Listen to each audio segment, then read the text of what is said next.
Good morning, everyone. Today I want to spend a little bit of time talking about the United States militia and breaking down what the militia actually is. There's a couple of different translations of the word militia. One sense you have what is considered the organized militia, which has been changed in its definition over the course of our country's existence. The meaning of what is described as the organized militia. Hold on a second, I just lost my page. It says, consisting of state militia forces, notably the National Guard and Naval Militia. Note the National Guard is not to be confused with the National Guard of the United States. Basically, what that's saying is that the State Guard, the State National Guard, or the State Guard, which they often refer to as the National Guard, is considered to be the militia by modern descriptive standards. And that's considered to be the organized militia. Now you have the unorganized militia, but again, over time, the definitions have been skewed a little bit. But hold on a second while I get to that. It says the unorganized militia, composing of reserve militia, every able-bodied man at least 17 and under 45 years of age, not a member of the National Guard or the Naval Militia. So basically, the unorganized militia is any individual any male individual between the ages of 17 and 45. And these are the modern definitions of militia. The one thing that has to be understood is that what was the definition of the militia at the time whenever our founding fathers were building the foundation for our Constitution. We're actually building the Constitution and ratifying it. What was the definition of the militia? The militia was a 100% volunteer force that had no commitment to the regular forces, to the regular Continental Army. Men in the militia could come and go as they please. They didn't have to fight. You really couldn't be charged for desertion unless it was desertion in the face of the enemy, which is basically fleeing the battlefield. Fleeing the battlefield back then, regardless of militia or regular, was an executionable offense. But to understand what our founding fathers meant by the term militia, basically refers to the individual. In many sections of the Federalist Papers, I'd actually have to go and look it up right now, I apologize, but the militia is often referred to as the individual. And the reason for that is because the individual must decide personally whether or not they want to take that position of responsibility. Once you have multiple individuals who stand together and willing to take on that sense of responsibility, then you have the militia. Now, by modern day standards, a lot of people consider the militia to be the National Guard.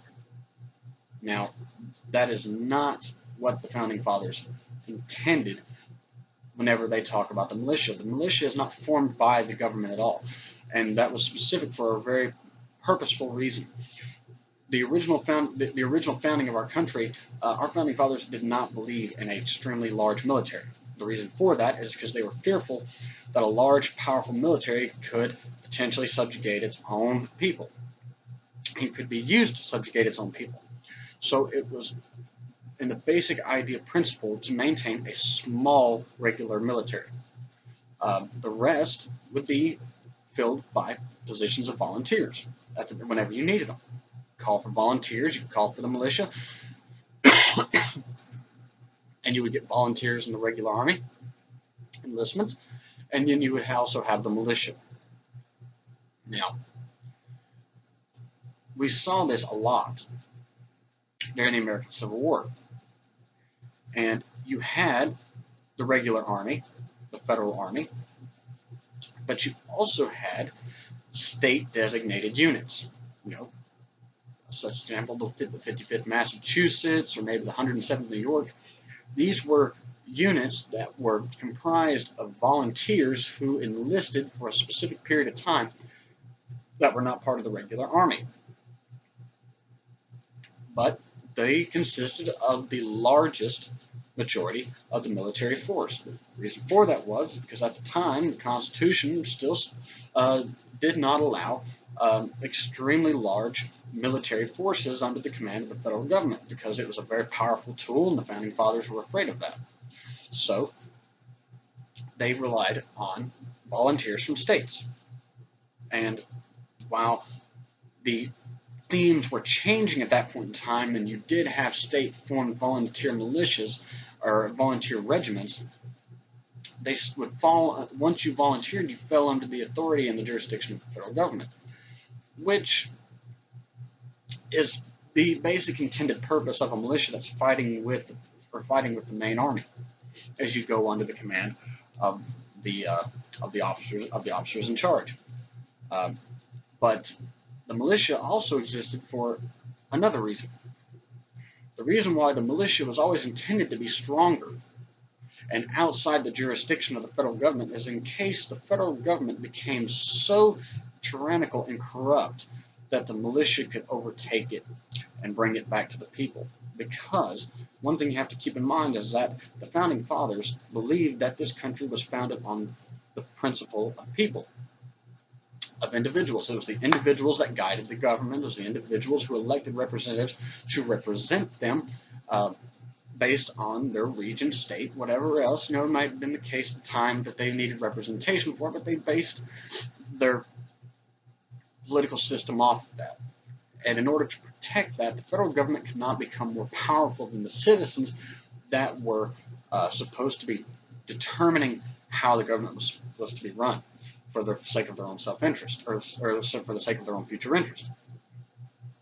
Now, the particulars behind, you can go into policy and politics all you want to, but the basic purpose of the militia is to fill the gap in the United States military ranks in times of warfare, and also to keep the United States government in check. We talk about checks and balances within the federal government all the time, but the sad truth that we find today is that the checks and balances are no good, because the government is all one giant body at this point. Yes, they're separate branches of the federal government, but they all work in close cohesion, and they don't really check and balance each other anymore. And that was a fear that the founding fathers had with the strength of the federal government growing. So they knew that the militia, being maintained and being regulated within their own counties, within their own states, outside the jurisdiction of the federal government would not be able to overstep its bounds and force people to do things, because they knew that the militia could easily rise up against them and stop them. And that was the intended purpose of the militia. The intended purpose of the militia, even today, is still the same: is to keep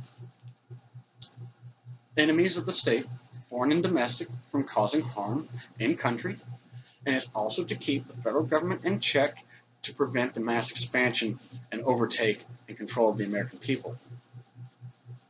Now, due to government-controlled media and government-controlled propaganda over the years, the militia has pretty much been an outcasted organization. It's been described as white supremacists, KKK members, neo-Nazis, things like that, when in reality those are totally separate from the militia. The militia is not comprised of specific organizations. It's comprised of people.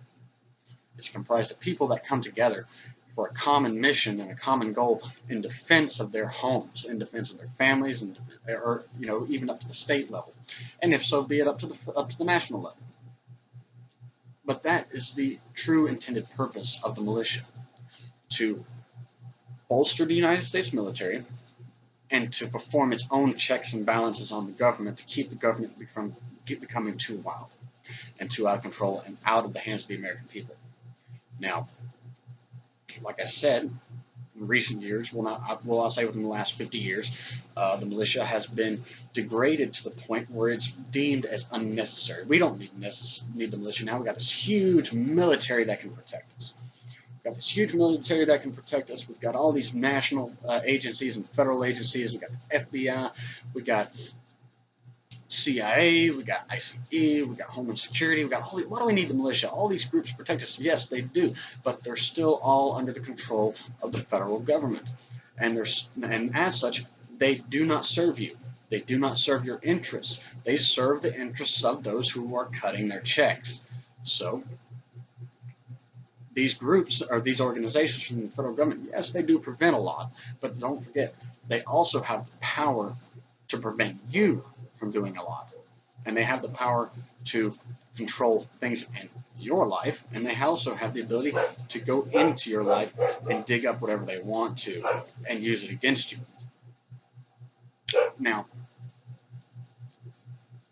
when we have federal agencies that are so powerful like this, what is to stop them from not just going after people that are dangerous, but going after people that they just disagree with?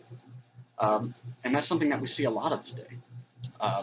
We see a lot of political groups and political parties that are rooted inside the federal government, which dictate a lot of how the individual branches operate. And a lot of it is politically motivated. Now, that is the very thing that the militia was intended to keep from happening. The militia was meant to serve these roles. And it was intended that way because the federal government was never intended to have that kind of power. The power was always meant to be left primarily to the states. And in fact, if you look inside the Constitution, and you look into the Bill of Rights, and you go to the very last amendment in the Bill of Rights, the 10th Amendment, it states that all power or all authorities not listed in the Constitution be left to the power of the states. You got to remember that our founding fathers, that was the original law. That was the original code. Now, they left room for changes because they knew that things would change over time. They knew that world policy would change over time, and relationships between nations would change. And so they left room for veritable differences in the Constitution that could be done. But there were still restrictions and limitations placed on them. But what happens whenever the federal government becomes so powerful that the militias have been so subjugated and put down that the federal government has no opposition anymore? It's like this. How many people in Washington do you personally know? I mean, that's my question. How many people working in Washington do you personally know? But yet you're going to sit there and sit back and fully trust these individuals that you've never met in your life, that you're just going to take their word at face value and trust them with all this power. I wouldn't do that. That's the same thing as walking up to some stranger on the street and say, "Hey, would you hold my wallet for me? You look like a nice guy. I trust you." I sure as hell wouldn't do that. But you're doing the exact same thing whenever you entitle or whenever you give all this power to the federal government, or when you don't stop the federal government from taking all this power. You are entrusting them to make decisions that they have no authority or right to make. And you're doing that, and you have no idea who the individuals really are that are making these decisions. You know what they say, you see them on TV, but you don't know what these people how these people talk in private. You don't know how their personality is. You don't know how their opinion base is. But yet you're going to entrust that person to just say, you know what, I don't want to deal with all these problems. I don't want to deal with all these responsibilities. I'm just going to let the government deal with it because it's too much for me. So you're going to, and that's what has happened over time. And another thing that has happened is people don't use the rights that the federal government and the Constitution of the United States are bound to protect. When people don't use those rights, it's easy for the federal government to come in and make laws suspending those rights because you're not using them, and thus you don't know that you're not even missing it until such time as you need to express your freedoms. So there you go on that. Take for an example, First Amendment, we'll talk about free speech. Well, You didn't worry about speaking your mind enough. You're too concerned about what other people thought, so you didn't do anything, and now you have free speech zones. You don't have free speech anymore. You have a place that you can go away from everybody and say what you want to absolutely no one. Um, but you can't walk on public property and say what you want to say. You have to go to a free speech zone. Nor can you go to a public area where people have set up their safe space and speak freely there, because they consider it to be offensive. Ladies and gentlemen, the very foundation of freedom of speech is to allow you the right to be offensive. If everybody just said things that were happy and nice to everyone, then you wouldn't need to have that specifically laid out in the Constitution. You wouldn't need to have that specifically underlined in the very first amendment of the Constitution. The reason why it is because to protect you from persecution for the things you say. As long as you are not infringing upon the rights of others, such as threatening them or threatening their family or slander, you can say whatever you want to about anyone, as long as it's not slanderous or threatening and deprives an individual of their freedoms. And I hate to say this, but your right to be happy is not exactly a right.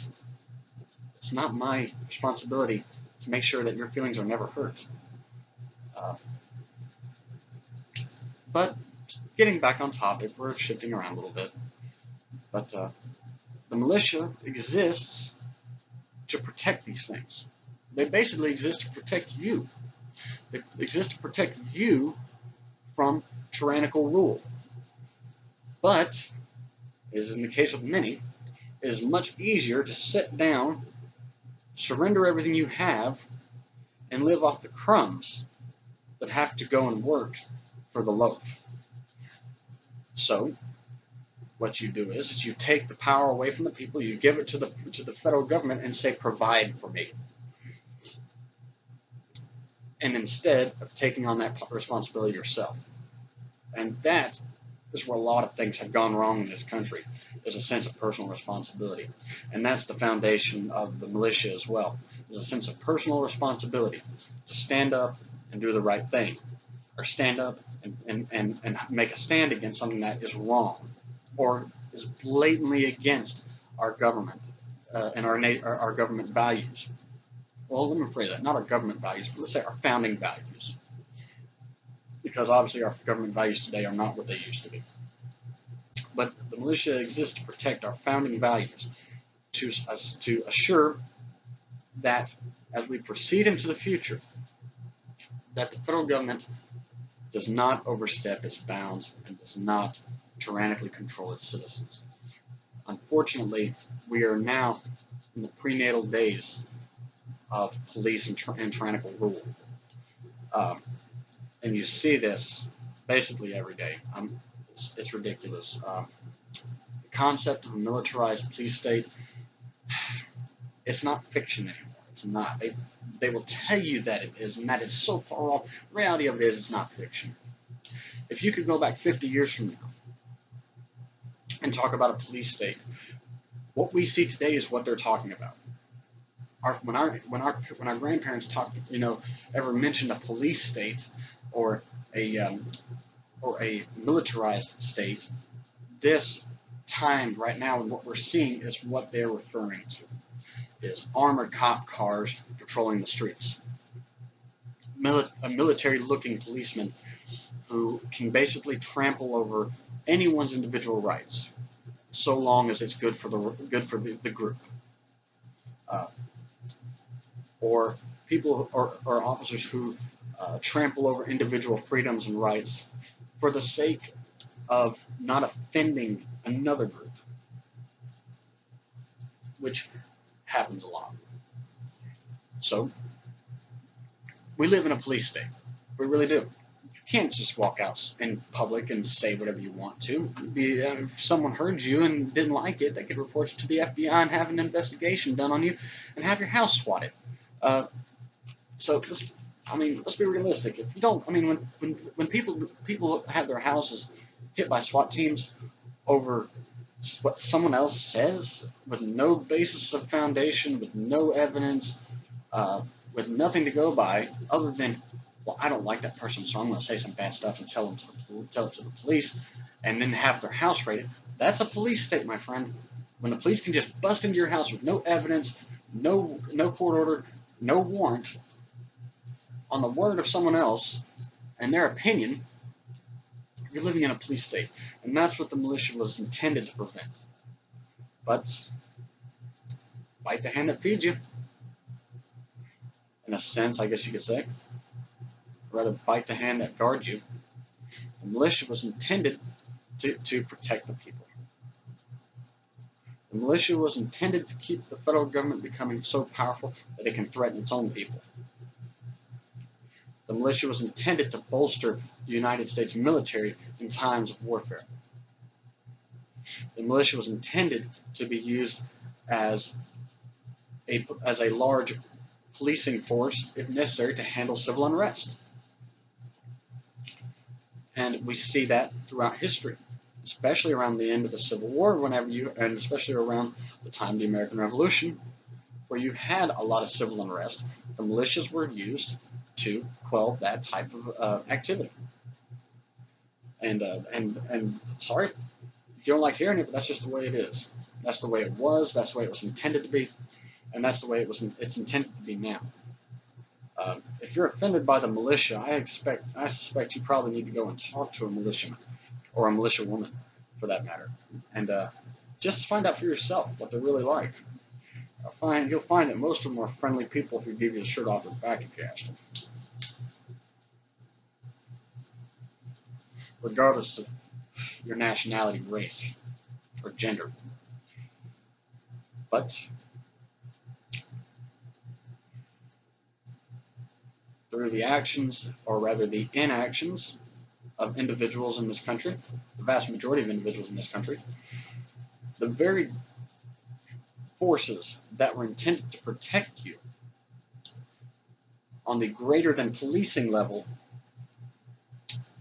but the lesser than federal level, was the militia. And I say was because anyone who's ever played a part in dismantling that has pretty much assured their own destruction, because the militia was intended to protect you,